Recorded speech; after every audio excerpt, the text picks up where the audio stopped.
23절에 믿음으로 모세가 낳았을 때에 그 부모가 아름다운 아이임을 보고 석 달 동안 숨겨 임금의 명령을 무서워 아니하였으며 바로는 이스라엘인들을 전부 멸종시킬 계획을 가지고 있었습니다. 그래서 남자아이들을 나는 대로 죽이라고 명령을 하였었습니다. 그런데 이 아들을 이 모세의 부모가 석 달 동안 숨겨 키우다가 도저히 이제는 더 숨길 수 없어서 이제는 갈대 상자에 담아서 모세를 나일강에 띄우게 됩니다. 출애굽기 1장 16절에 가로되 너희는 히브리 여인을 위하여 조산할 때에 살펴서 남자여든 죽이고 여자여든 그는 살게 두라. 출애굽기 1장 17절 그러나 산파들이 하나님을 두려워하여 애굽 왕의 명을 어기고 남자를 살린지라. 그 다음에 2장에 가시면은 출애굽기 모세의 출생을 지금 보게 됩니다. 2장 2절 그 여자가 잉태하여 아들을 낳아 그 준수함을 보고 그를 석 달을 숨겼더니 3절에 더 숨길 수 없이 되매 그를 위하여 갈 상자를 가져다가 역청과 나무진을 칠하고 아이를 거기다 아마 하숫과 갈대 사이에 두고 4절에 그 누이가 어떻게 되는 것을 알려고 멀리 있었더니 이제 누이가 이 갈대 상자에 담긴 어린 동생이 어떻게 되는가 보려고 멀리서 이제 보고 있을 때에 바로의 딸이 그 밑에 구절을 보시면 목욕하러 나왔다가 이 아이를 발견하게 됩니다. 그리고 그 누이가 모른 체하고 그 이제 공주에게 가서 제가 유모를 불러다가 드릴까요? 그렇게 하면서 이 누이가 모세의 누이가 자기 엄마를 그 유모로 소개를 합니다. 그래서 이 바로의 딸이 그 유모를 이제 실제는 모세의 엄마가 모세를 키우게 됩니다. 10절에 2장 10절에 보시면은 그 아이가 자라매 바로의 딸에게로 데려가니 그의 아들이 되니라. 그가 그 이름을 모세라 하여 가로되 이는 내가 그를 물에서 건져내었음이라 하였더라. 이제 모세는 바로 공주의 아들이 되어서 아주 자랄 때에 그 왕자의 그 신분으로 먹고 풍족하게 먹고 마시며 자라게 됩니다. 그런데 우리가 이제 그 영화를 보면은 어느 시점에 이 아이를 키우던 모세의 엄마가 이 아이가 자라가면서 아이에게 너는 히브리인이다 이렇게 하면서 아주 이렇게 그 히브리인으로서 그 아들을 키우게 됩니다. 그 요게벳이죠 엄마가. 그래서 이 모세를 아주 히브리인의 그 신앙으로 자라도록 이렇게 잘 교육을 하게 됩니다. 그래서 이제 그 모습이 잘 히브리인으로 자란 모습이 이제 성경에 기록이 되어 있습니다. 2장 11절에 보시면 모세가 장성한 후에 한 번은 자기 형제들에게 나가서 그 고역함을 보더니 어떤 애굽 사람이 어떤 히브리 사람 곧 자기 형제를 치는 것을 본지라. 그래서 모세가 그 당시에 이스라엘 히브리인들이 애굽인들에게 고역을 당하고 노예와 같이 이제 일을 하게 되었는데 그 고통이 말로 다 할 수 없었습니다. 그래서 이제 장성한 모세가 그것을 보게 되었는데 애굽인이 히브리인을 치는 것을 목격하게 됩니다. 목격하면서 자기 그 울분을 참지를 못하고 자기 민족을 괴롭히는 이 애굽인을 쳐서 죽이게 됩니다. 12절에 좌우로 살펴 사람이 없음을 보고 그 애굽 사람을 쳐 죽여 모래에 감추니라. 그에 뒤에 보면은 그것을 히브리인이 보게 됩니다. 그리고 이 사실이 바로 궁전에까지 들리게 되고 모세는 쫓기는 신세가 되었습니다. 그리고 미디안 강야로까지 이제 쫓겨가게 되고 거기서 미디안 강야에서 거기서 이제는 양을 치는 목동으로서 살게 됩니다. 여기서 이제 40년을 거하게 됩니다. 2장 24절에 보면 하나님이 그 고통 소리를 들으시고 아브라함과 이삭과 야곱에게 세운 그 언약을 기억하사 이스라엘 자손을 권념하셨더라. 이제 모세가 80세에 40년이 지난 80세에 이제 이스라엘을 애굽에서 출애굽시키는 하나님의 그 사명을 부름받게 되고, 그래서 이제는 하나님의 그 민족적인 지도자로 서게 됩니다. 민수기에는 뭐라고 나와 있느냐 하면은, 민수기 12장 3절에 보면 이 사람 모세는 온유함이 지면의 모든 사람보다 승하더라. 온유함이, 모세가 애굽인을 쳐서 죽이던 혈기가 아주 많은 사람이었습니다. 그런데 미디안 광야에서 이 바로의 공주의 아들의 신분에서 광야로 숨어서 생활하는 그 지경에 있을 때에 40년을 훈련을 받으면서 그는 주님께 하나님 앞에 다시 부름을 받았을 때에 이 모세의 모습이, 이 사람 모세는 온유함이 지면의 모든 사람보다 승하더라. 하나님께서 이렇게 다시 돌려보시면은 하나님께서 이 모세를 쓰시기 위해서 그가 혈기왕성했던 그 모습을 변화시키사 40년이라는 세월이 걸렸다는 겁니다. 40년 동안 하나님께서 이 모세가 하나님께서 쓰실 만한 그 모세의 온유함이 지면의 모든 사람보다 승하도록 될 때까지 기다리셨다는 겁니다. 다시 말하면 모세가 40년 동안 그 훈련받을 동안에 이스라엘 백성들은 혹독한 참 지도자 모세가 나타날 때까지 애굽의 그 바로의 그 아래 얼마나 혹독한 비참한 노예 생활을 했는지 말로도 알 수 없습니다. 하나님께서 이렇게 한 사람이 온전한 하나님의 사람으로 변화되기까지 바로 하나님께서 모세를 들어 일을 안 하시고, 온유함이 무엇입니까? 그냥 온순한 게 온유함이 아닙니다. 온순함을 떠나서 하나님 앞에 전적으로 순종할 수 있는 그 모습을 말하는 것입니다.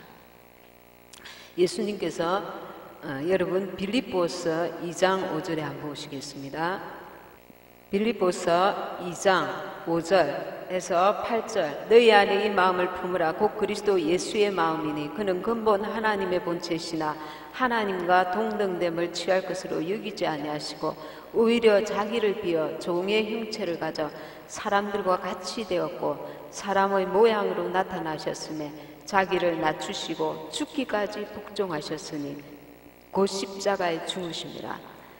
우리 한 사람 한 사람을 이 주님의 그리스도의 형상을 이루기까지 주님께서 훈련하시고 지켜보시고 붙드시고 간섭하시고 우리를 그렇게 훈련해 가고 계십니다. 너희 안에 이 마음을 품으라. 곧 그리스도 예수의 마음이니, 예수님은 하나님과 동등하신 분이시지만 그 자리를 취하지 아니하시고 자기를 비워서 종과 같은 우리 사람의 모양으로 이 땅에 오셨습니다. 이 순종이, 이 겸손이 우리가 상상할 수 있는 겸손이 아닙니다. 사람은 사람을 위해서 정말 종과 같이 낮아질 수도 있을지 모르지만 우리의 주인이 되시고 조물주가 되시고 창조주가 되신 분이 우리 그 피조물과 같이 낮아지시고 우리를 위해 십자가에 죽으신 것입니다. 나 한 사람의 온전한 변화가 있기까지 하나님께서 나를 통해 하시고자 하시는 주님의 일은 스톱되고 있습니다. 작은 예로 우리 가족들의 구원을 말입니다. 나를 통해서 주의 일을 이루시려고 하는데 이 모세와 같이 자기 생각이 앞서고 자기 그 혈기가 앞설 때는 주님의 일을 감당을 할 수 없으니까 주님께서 나를 온전한 주님의 형상으로 이루시기까지 나를 통해서 내 가족들, 작은 예로 내 가족들을 구원하시고자 하시는 그 일이 스톱되고 있는 것입니다. 그러면 일이 먼저가 아니라 나를 향하신 하나님의 뜻을 이뤄가면서 그 일을 감당을 해야 하는 것입니다. 그동안에 내 가족들은 원수에게 짓밟히고 이 마귀에게 두려움과 염려와 근심과 불안과 예수님 믿는 사람은 상상할 수 없는 영적인 고통을 받게 되는 것입니다. 우리는 겸손하기 위해서 중요한 것이 무엇입니까? 원망 불평을 버려야 합니다. 마귀는 너는 하나님께서 너를 이렇게 하셨으니 너는 원망해라, 불평해라. 왜 일이 빨리 진행이 안 되는가? 왜 더 하나님이 주시지 않는가? 왜 형통하게 안 하시는가? 왜 이 문제에 대해서 응답하시지 아니하시는가? 우리에게 마귀는 원망 불평하게 합니다. 죄로 인해서 고난도 있지만 하나님께서 우리를 어떤 문제든지 하나님께서 내가 어떻게 반응하는지를 보고 계십니다. 이 환경에서도 감사, 저 환경에서도 감사. 왜? 우리에게는 참된 소망이 있는 주님이 계시기 때문에 주님을 바라보라는 것입니다. 주님을 늘 의식하고 바라보면 우리의 그 불평과 원망이 사라지고 주님으로부터 주시는 참 소망을 갖게 되는 것입니다. 그래서 우리는 날마다 순간마다 주님을 바라보고 주님의 은혜를 구하여야 합니다. 고린도후서 6장 10절에 보시면은 근심하는 자 같으나 항상 기뻐하고 가난한 자 같으나 많은 사람을 부유하게 하고 아무것도 없는 자 같으나 모든 것을 가진 자로다. 어느 천사가 천국에 가서 주님을 위해서 일을 많이 한 사람의 그 상이 어떻게 되는지 하나님께서 보여주셨습니다. 상을 적어 놓았는데 2장인가 밖에 없어요. 그리고 정말 이름 없는 사람의 그 상의 내용을 적어 놓았는데 아주 이렇게 두껍더랍니다. 그래서 이게 어떻게 된가 안에 내용을 보니까 가족들에게 그 사랑, 친절하게 대하고 자녀들에게 혹은 부모에게 혹은 따뜻하게 그 지나가는 그 사람에게라도 친절과 사랑과 삶 속에서 주님의 사랑을 나타내는 아주 사람이 볼 때는 별 볼 일 없는 내용들이 가득하게 적혀져 있더랍니다. 하나님 앞에서는 이것이 귀한데 우리는 그 어떤 많은 일에 집착하고 매이고 큰 일에 거기에 마음을 뺏겨서 원수가 주는 그 마음이죠. 그래서 하나님께서 소중하게 여기시는 작은 것들을 무시하고 밟아버리고 지나쳐버림으로 하나님과 나와의 그 핀트가 맞지 않게 되는 것입니다. 제가 천국에 어느 외국 목사님이 갔다 오셨는데 그 얘기를 좀 하려고 합니다. 어느 날 이 외국 목사님께서 천국으로 주님이 데려가셨습니다. 그래서 몇 년 전입니다. 얼마 되지 않은데 천국에서는 이제 수많은 테이블이 이렇게 차려져가 있었습니다. 예수님이 오셔서 이제 결혼 준비가 다 되었다. 잔치 준비가 다 되었다. 이제 필요한 것은 결혼 반지다 하고 말씀하셨습니다. 그때 천사가 와서 한 천사가 아주 작은 그 결혼 반지를 보여주었습니다. 이 결혼 반지는 너무 작아서 어린 아이들, 애기들이 겨우 낄 수 있는 그 사이즈가 너무 작았습니다. 그때 이 목사님이 주님께 말했습니다. 주님, 이거 너무 작아요. 너무 작아요. 안 맞겠는데요. 신부들에게 맞지 않을 것 같아요. 그러니까 예수님이 뭐라고 하셨냐면 내 신부들은 어린아이와 같아야 한다. 그렇게 말씀하셨습니다. 그리고 나서 주님께서 교회 안에 큰 교만이 있는 것을 말씀하셨습니다. 자기는 그 남을 비난함으로써 자기를 높이는 그 모습, 교회 안에 그는 비판하고 판단하고 비난하는 것이 너무 많다는 거죠. 그 교만, 하나님 보실 때에 악한 교만이라는 것입니다. 그리고 이제는 큰 성으로 데려가셨습니다.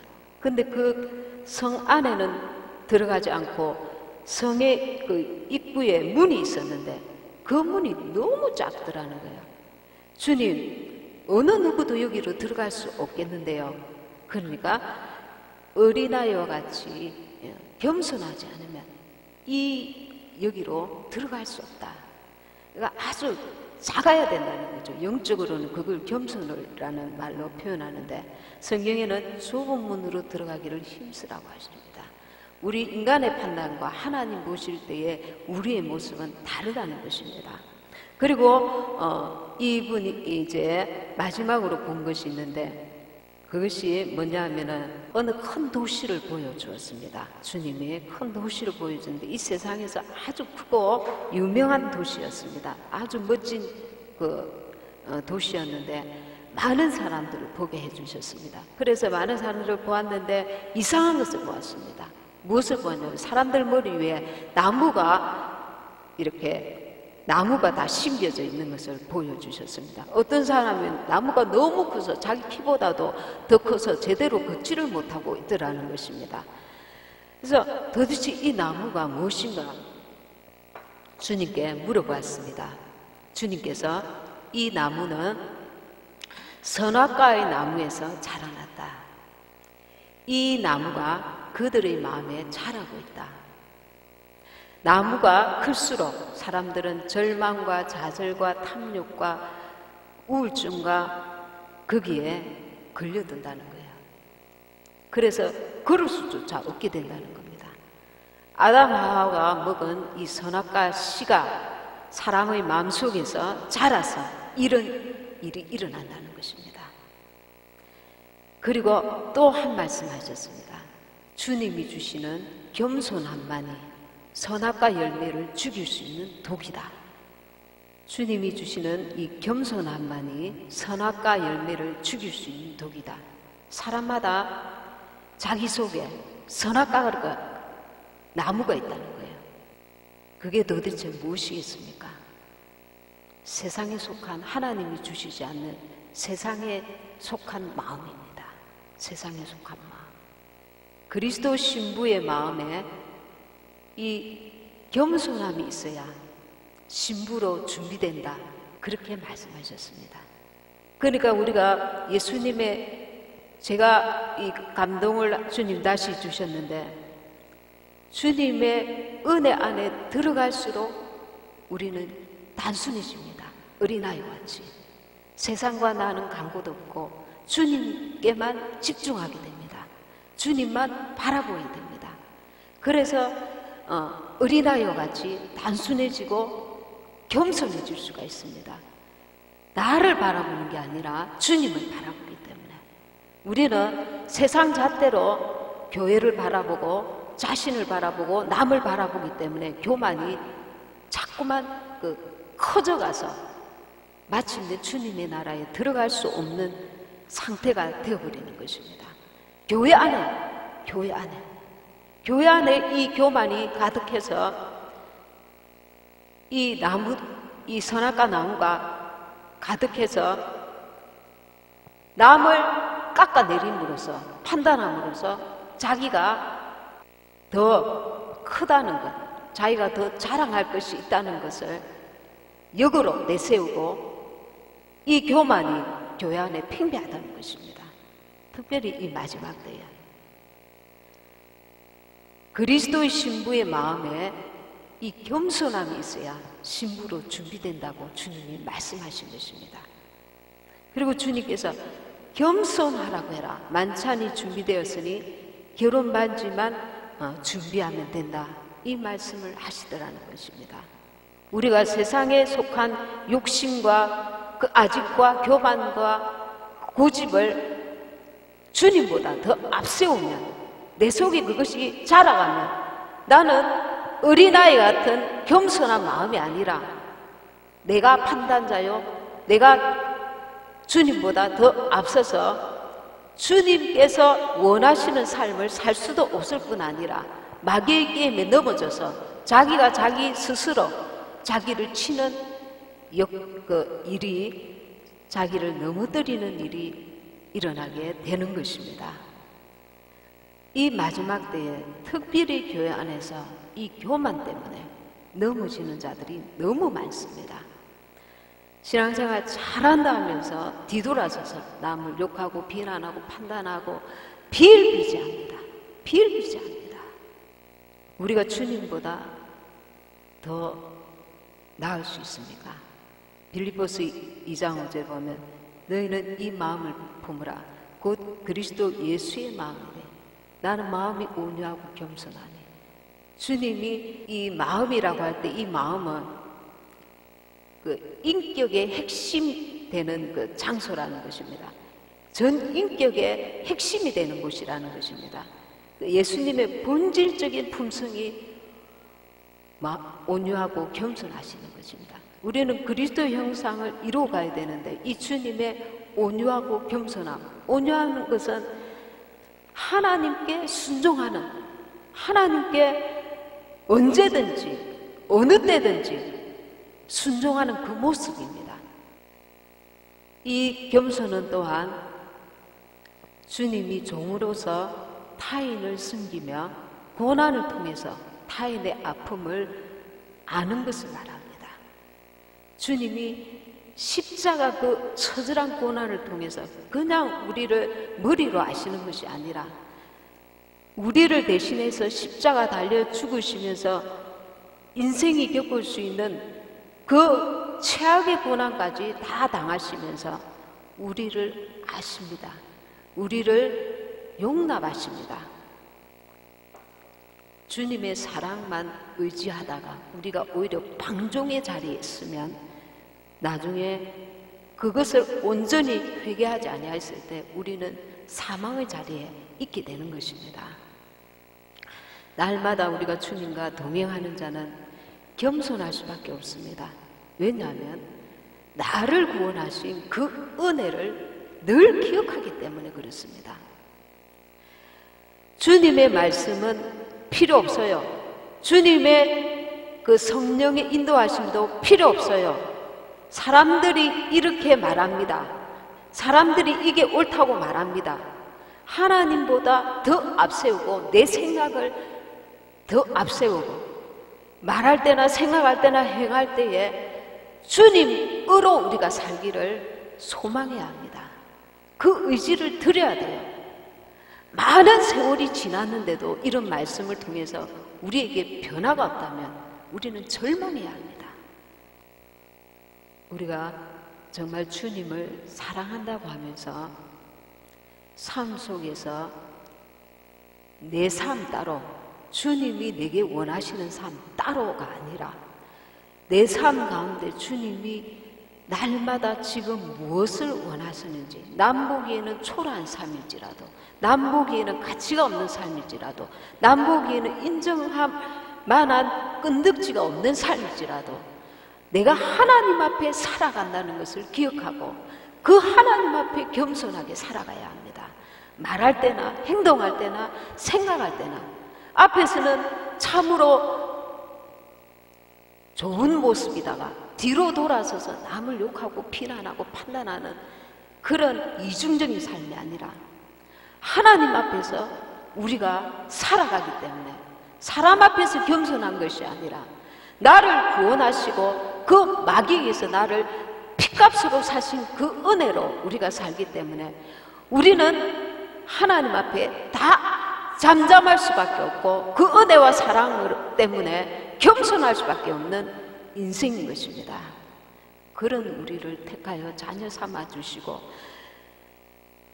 주님이 공중 강림하실 때에 우리를 신부로 우리를 세우시려고 하시는 것입니다. 내가 주님의 기쁨이 되고 신부가 되는 것이 목적이라면 말 한마디, 행동 하나, 생각 하나 주님께 집중해야 합니다. 오늘 이 내가 원하는 일들이 육신의 것들이 세상의 것들이 안 될지라도 실망이 오고 좌절이 오고 낙심이 오는 문제가 생길지라도 세상 사람들은 그것으로 넘어지고 자빠질지 모르나 우리의 참 소망이 되신 주님을 바라보고 우리는 슬퍼할 수 없고 좌절할 수 없고 낙심할 수가 없습니다. 그게 선악과이기 때문입니다. 선악과의 눈으로 교회 안에서도 남을 판단합니다. 교회 안에서 비판합니다. 교회 안에서 서로 다툼이 일어납니다. 주님이 내게 지금 무엇을 원하시는가? 주님이 기뻐하시고 온전하신 뜻이 무엇인가? 생명에는 관심이 없고 내가 보기에 좋은 것을 자꾸만 택하려고 하고 그걸 구하려고 하고 고집하다 보니까 하나님과 점점 멀어지고 진짜 중심을 보시는 하나님 앞에 우리의 변화는 일어나지 않는 것입니다. 사람은 외모를 보지만 하나님은 중심을 보신다 했습니다. 그래서 우리가 내 속과 끝이 하나님 앞에 날마다 벌거벗은 몸으로 쓰여 있다는 것을 잊지 말고 그 하나님 앞에 진실하고 주님처럼 겸손한 삶을 살아야 될 줄 믿습니다. 작은 일에 충성하고 하나님이 내게 주신 일이지만 내게 주신 작은 사명이지만 그 일을 감당함으로써 하나님께서 갈수록 그 지경을 넓혀주시는 것입니다. 가정에서부터 작은 일에서부터 주님 앞에 신실하지 못하면 그 다음의 것들을 바라본다는 자체가 하나님 마음에 합하지 않는 것입니다. 지금 내가 선 자리 하나님 내게 원하시는 그곳에서 주님을 바라보고 주님으로 내가 살기를 갈구하고 사모해야 합니다. 요즘 많은 사람들이 교회를 형식적으로 다니는 경우가 많습니다. 여러분들 중에 있을 수도 있습니다. 그냥 주일이니까 예배 시간이니까 시간만 때우고 집에 가서 오늘 교회 갔다 왔다 그 안심을 가지기 위해서 그냥 교회를 시간만 때우고 사모함도 없고 감동도 없고 깨닫는 은혜도 없고 잠시 깨달았다 할지라도 돌아가면 그것을 엎어버리고 내 고집과 내 생각과 내 삶의 방식대로 또 강팍하게 누가 강팍합니까? 40년 이스라엘 백성들이 강팍한 삶을 살았습니다. 하나님 모세는 하나님께서 이스라엘 백성들을 가나안 땅으로 끝까지 인도하실 줄을 하나님이 하실 줄을 믿었습니다. 그러나 이스라엘 백성들은 지금 고기가 먹고 싶다, 물이 먹고 싶다, 돌아서서 하나님의 역사를 보고도 돌아서서 불평하고 원망하다가 감사치 아니하고 원망하다가 자기 스스로 그 무덤을 파는 것입니다. 하나님 앞에 작은 일에 감사하고 그리고 겸손해야 합니다. 남을 나보다 낮게 여기고 남을 나보다 낮게 여기는데 비판하고 판단할 것이 어디 있습니까? 우리는 하나님 앞에 다 거기서 거기입니다. 우리가 잘나서 하나님께서 우리를 주님의 자녀 삼으신 것이 절대 아닙니다. 하나님께서 우리를 참으로 만민 가운데 나를 택하여 주신 것만 해도 너무나 감사하고 너무나 놀라운 일입니다. 은혜 중에 은혜인 줄 믿습니다. 세상에 약한 자 고린도전서 1장 28절에 보면 하나님께서 세상에 미련한 것들을 택하사 지혜 있는 자들을 부끄럽게 하려 하시고 세상에 약한 것들을 택하사 강한 것들을 부끄럽게 하려 하시며 저와 여러분은 미련한 자들이었습니다. 저와 여러분들은 약한 자였습니다. 우리는 세상에서 가난한 자들이었습니다. 그런데 강한 자들, 지혜로운 자들, 부자들을 부끄럽게 하려고 약한 자, 가난한 자, 미련한 자들을 먼저 택하셨다고 하셨습니다. 그러니 우리가 어찌 교만할 수가 있겠습니까? 제가 한 간증을 들었는데 공산국가의 라오스 나라의 공안이었던 어떤 분이 예수님을 알지 못했는데 예수님을 믿는 마을에 부임해서 예수님을 영접하게 되었습니다. 그래서 이 사람은 같은 공안에게 복음을 은밀하게 전하다가 잡혀서 징역 15년형을 당했습니다. 손과 다리가 족쇄에 차여서 고문을 당하고 며칠씩 먹지 못하고 그러나 그 마음속에 끝까지 주님을 부인하지 아니하였습니다. 내가 주님을 부인하면 내가 풀어주겠다. 이렇게 말했지만 끝까지 그 고난을 이겨냈습니다. 예수님의 그 말씀이 있으면 나는 견딜 수 있겠다. 말씀이 이제 머릿속에서 가물가물하니까 말씀 성경책을 너무 사모하다가 이제 공안들에게 인정이 되어서 이 그 모범 그 행동이 부역으로 바깥에 나가서 일을 하는 그 가운데 이제 갇혀 있었는데, 일을 하면서 몰래 집으로 가서 아내에게 성경책 5권을 숨겨가지고 와서 땅속에 파묻어두었다가 이제 일을 하면서 그 성경을 잠깐이라도 보는 게 그게 정말 그 버틸 수 있는 힘이 되고 기쁨이었습니다. 몰래 숨어서 성경을 보다가 그것도 발각되어서 또 고문을 당하고 며칠씩 굶고 고난을 당했습니다. 근데 어느 날 이제 기적이 일어났습니다. 그 아내가 기독교 세계인들이 보는 방송에 이 사연을 이제 남편의 그 사연을 전하게 되었습니다.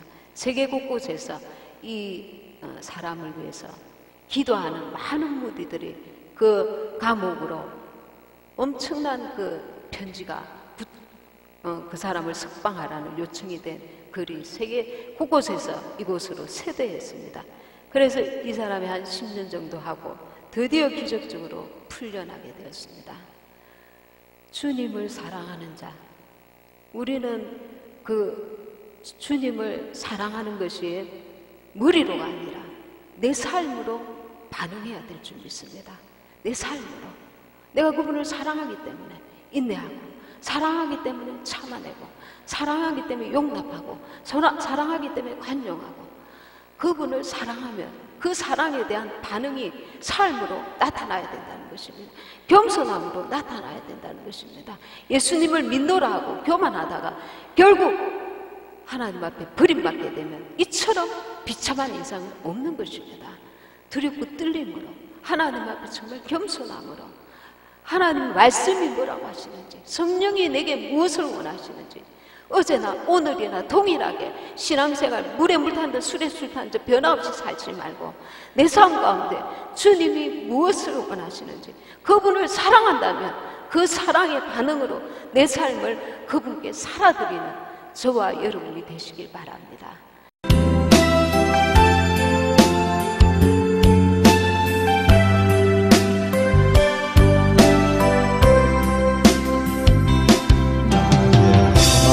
하나님, 나의 하나님, 나와 함께 하신 하나님,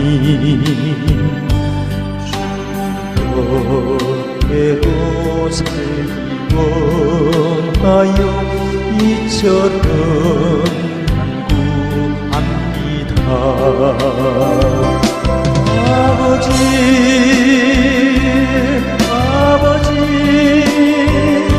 제일 좋으신 아버지, 감사합니다. 널 찬송하게 앞서서.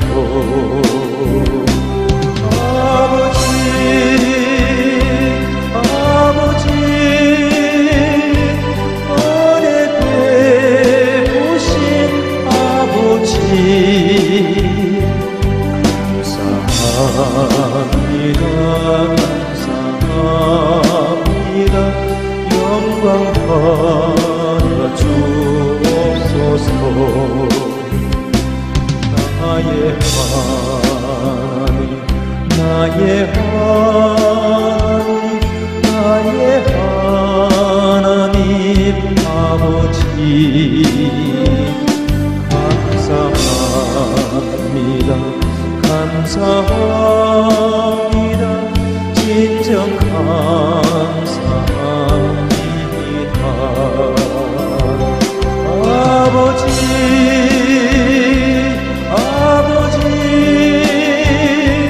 나를 구하신 아버지, 감사합니다. 감사합니다. 이 몸